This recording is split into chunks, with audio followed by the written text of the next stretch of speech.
Liz, I've missed you, as always. Want to get to it today. We want to go ahead and remind you that we are working on our narratives for this time in history. And I know that we had asked you to do a few things at our last session. So if you want to make sure to double check kind of through your notebook, did you get a couple of writing goals down? And were you able to start a draft at all? I know that our annotations may have taken a while. I did start a draft, but I'm not really feeling it, but I did it.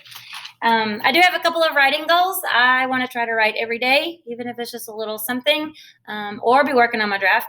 And then my other one is to use real specific words instead of just those, general words. I want to be specific with choosing words that have that packed meaning in them. So we'll see how that goes. So today, for today's session, what I really want to talk about is this brainstorming idea. I know some of you got a chance to work on a draft. You already had a moment in mind and you went to work. And for some of us, like me, it's a little harder to think of off the top of our heads just a moment to work with. So I want to refresh our memory about some of the strategies we've used in the past for brainstorming, but I also want to remind you that we've talked a lot about moments that matter in our whole entire life, like from the moment we're born till the moment we're alive right now.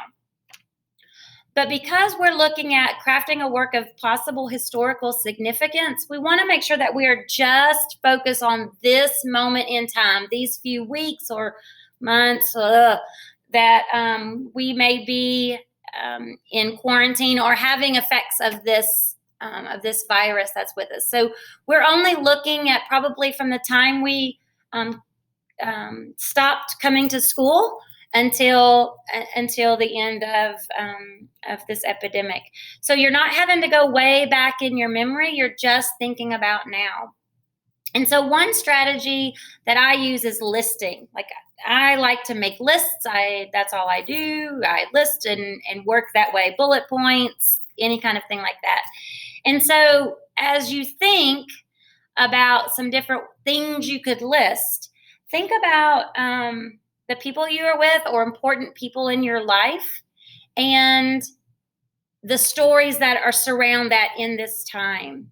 So, for example, when I worked to list some important people, of course, I've got my family, Mike and Mikey, and then out beside him, I might just have this kind of that small moment. Like I'm a little worried about, Mikey doing his schoolwork and being online so much because I think he's molded with his chair. Like literally, I think he's just chair and boy. Like there's no separating them.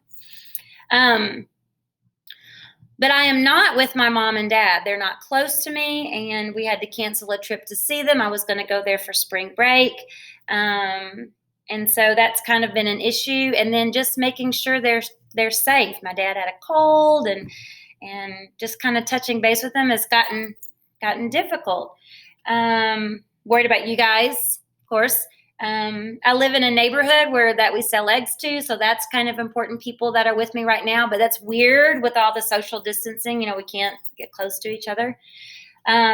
And then I know these aren't people, but sometimes our pets or our animals are just as important as the rest of our family.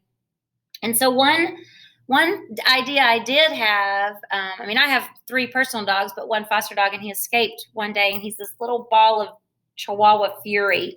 And so losing him and trying to search for him and knock on doors and talk to people when we're not supposed to be knocking on doors and talking to people, it's been a little difficult. So that's one way, just to kind of make lists about the people and the places that are important to you and how those stories are playing out. So we mentioned places, and not only is where you can't go anymore important, but where you're stuck is kind of important too. Some of us are lucky that we might live right next door to our grandparents or our best friend, and maybe everybody's doing really good about sheltering in place, and you can see those people a little bit. But some of us, we're in one place and we can't go anywhere else. Like I can't tell you how much I just want to go to Home Depot and buy some plants to plant, and I can't. But I do want to show you something that you have seen before in our other work and in work in 6th and 7th grade. And this is by author Jack Gantos, who always makes maps to work with his stories. And so remember when our last lesson that we did a mentor text to see how they write. Well, you can use mentor text to see how people get ideas to write. And this is one way to do that. So he always makes maps, whether it's a neighborhood or a specific place in town, or in this case, his house. You can kind of see that we've got, maybe the kitchen, dining room, it says dining room, sister's room. So we know this is his house and his yard. And so what's interesting about his work that I really want you to notice is that it's not just a map like, oh, here's my bedroom and oh, here's the dining room. But he has these little moments listed in these places that are possible story ideas for him. Okay? So here he's got, I guess the school bus, they stop right here in front of his yard, but he's got this watch in the map. I don't know what that is. It might, but to him, it's a story in his head. He could tell the story of this watch or tell the story of this broken arm, which looks like maybe near a treehouse. I remember when we met him, he told the story about how this alligator actually ate his dog. So when I look at this particular map, I can see Bobo's brownie face. And I was like, oh, I wonder what that story is. So this is something to try yourself, just to think about, especially if you are a really good artist. I mean, this, just it breaks that mind for you, to get out of that word piece. When you start giving yourself images, it might free up some oh yeah, what about this? Or, oh yeah, now that I'm picturing this in my head, what about that? So I did try that work myself. I am not the best drawer, but I did try it out. And obviously I got a little bit too into detail about the specific rooms. But what I did want to show you that might be the piece I draft about today is that as I'm kind of going through and figuring things out, I was kind of picturing my room in my head and how it's laid out and everything. And on our bed, we have these big quilts, old quilts that my grandmother's made. And right now we have a cat who's old and sick that only stays inside. And right now she doesn't even go out of our room.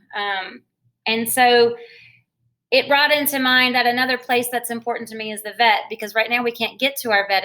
He's closed because of all the worry with this. And so getting her medicine has been a little difficult. So that might be another story that I work to draft today. Okay, so you have 2 ideas for brainstorming today. And any other idea you choose, you might have another idea in your mind. But remember, we want you to get as many ideas down for drafts so that you have lots to choose from as you go forward. Okay, so today I want to leave you with kind of your assignment, and it's to use any of those strategies to jot some ideas down. All right, and I want you to pick one, set a timer, 15 minutes. Draft as much of that story as you can. Stop.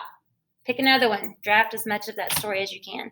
And if you want to go longer than 30 minutes, you can, but I don't want you to feel like you have to take longer than that. I don't want to overwhelm you with ELA stuff, but I do want you to try some things out. All right? Okay, so try to get another couple of draft ideas down, and 10:30 in the morning, we'll be on Google Classroom Live so that we can chat about your ideas and questions that you have. I'll see you guys then. Miss you!